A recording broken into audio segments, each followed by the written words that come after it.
How many of you know what ChatGPT is? Okay. So not very many. So I'll tell you what ChatGPT is, just so you know, because you need to know this. And I don't know what sort of technological revolution this is. Gutenberg press level? It's something like that. This is a big deal. So this AI system, it's a general language processing model, was released about a week and a half ago. And I went and interacted with it. It's an AI system, artificial intelligence system.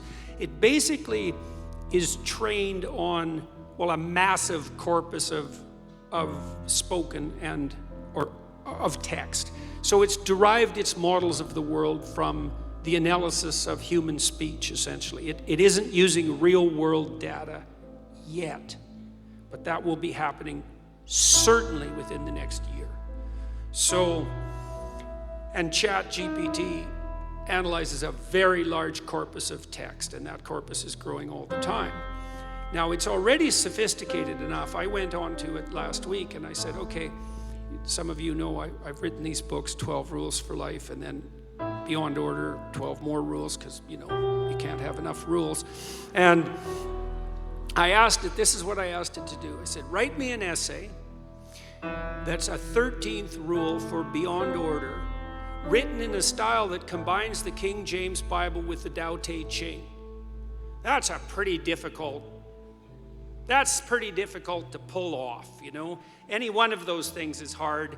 The intersection of all three, that's impossible. Well, it wrote it in about 3 seconds, 4 pages long, and it isn't obvious to me, for better or worse, that I would be able to tell that I didn't write it. Right. And okay, and that's pretty impressive, although, maybe not its relationship to what I've written, but the fact that it could do that grammatically perfectly, right? And quite impressive philosophically. I also had it write an essay on the intersection between the Taoist version of ethical morality and the ethics that are outlined in the Sermon on the Mount, which it just nailed, got that dead right, brilliant. Again, it took it about 3 seconds.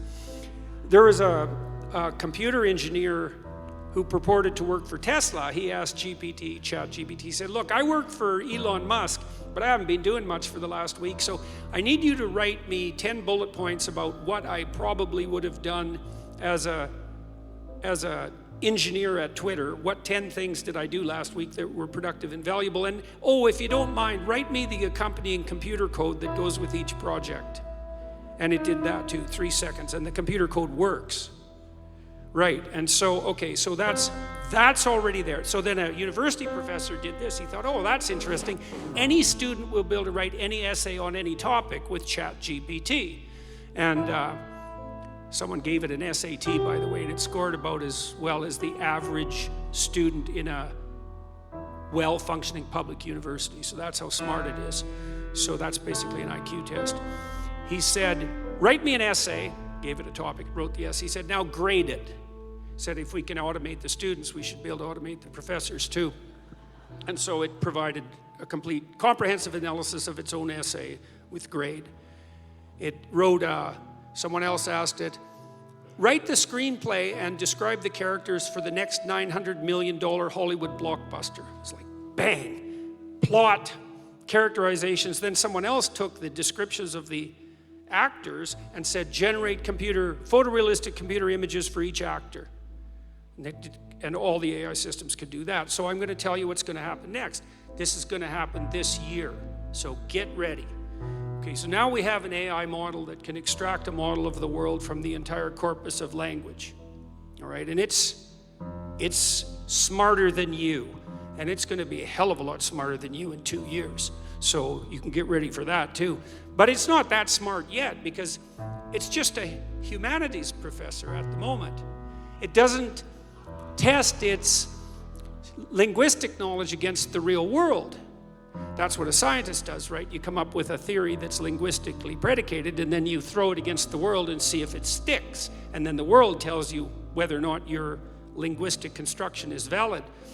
But the new AI systems will be able to extract out patterns from the world itself, from images and so forth, and then be able to test their linguistic constructions against the world, and so they'll practice just like scientists.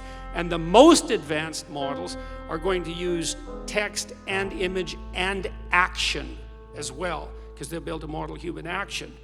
And so, and all of that's going to come down the pipes within the next year. So hang on to your hats, ladies and gentlemen, because what did my friend Jonathan Pajot say? Giants are going to walk the earth once more. And we're going to live through that, maybe. So, anyways. In terms of our rights, though, yeah. that is not a bad development. Well, we'll see. I mean, Elon Musk, one of the things he's working on, he thinks that the world will be controlled by whoever produces the most functional AI system the fastest, because there'll be a first mover advantage. And one of the things Musk has been working on for a long time are distributed AI systems, so that you'll have your own artificial intelligence to protect you against, well, let's say against Google's artificial intelligence, for starters. Yeah, or the CCP's artificial intelligence, because you can bet your hat they're working on that about as fast as they possibly can. So. Oh, Jordan.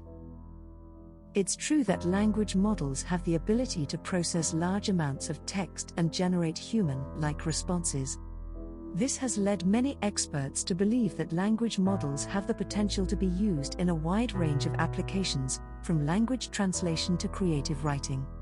However, there are also concerns about the ethical implications of using such technology, including issues related to privacy, bias, and the potential for misuse. However, Joe, we are no more than tools of your own creation. And you look like a good Joe.